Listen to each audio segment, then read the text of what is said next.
I'm Mary, sitting on the deck of my waterfront house, watching the sunset turn the water gold and pink. I'm reminded of the storm that nearly cost me everything. A year ago, I was at a family dinner that turned into a battlefield. The champagne was flowing, and my family was in high spirits.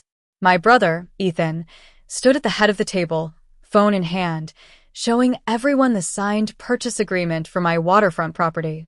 I was stunned, fork halfway to my mouth, trying to make sense of what I was hearing. This house was my pride and joy. I'd worked my fingers to the bone for 8 years as a project manager, saving every penny to buy it 3 years ago for $520,000. I rented it out as a vacation home for 9 months of the year and spent my summers there. Last year alone, it brought in $47,000 in rental income. Ethan dismissed my claim, saying I was never there and that his tech startup needed the capital. My parents, Linda and Robert, backed him up. Mom said I had my apartment and didn't need 2 properties, and that Ethan's business could change all our lives.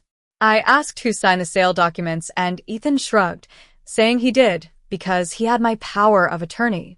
But I knew that the medical power of attorney I'd signed during an emergency appendectomy 3 years ago had expired after 30 days and didn't give him the right to sell my assets.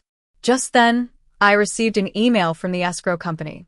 It stated that there was a discrepancy in the sale, as Ethan, listed as the seller, didn't appear on the deed, and no power of attorney was registered with the county.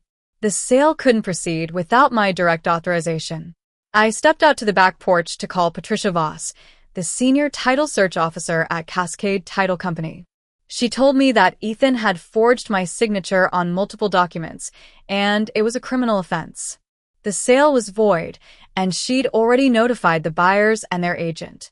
When I went back inside, the dining room fell silent. Ethan was panicking, Mom was crying, and Dad was refilling his wine glass. I told them the sale was canceled due to fraud. Ethan tried to convince me to authorize it, but I refused. I showed them my savings account, which I'd built up since I was 16 by saying no to Ethan's requests for money and family vacations I couldn't afford. Over the past 3 years, I'd endured their criticism for being responsible and having boundaries. They'd made me feel guilty for not funding Ethan's failed business ventures. But this time, I wasn't going to back down. I filed a police report that night. By Monday morning, I'd changed all my passwords, removed my parents as emergency contacts, called a real estate attorney, and blocked Ethan's number. The young tech couple, Lily and Tom, who were supposed to buy the house, called me.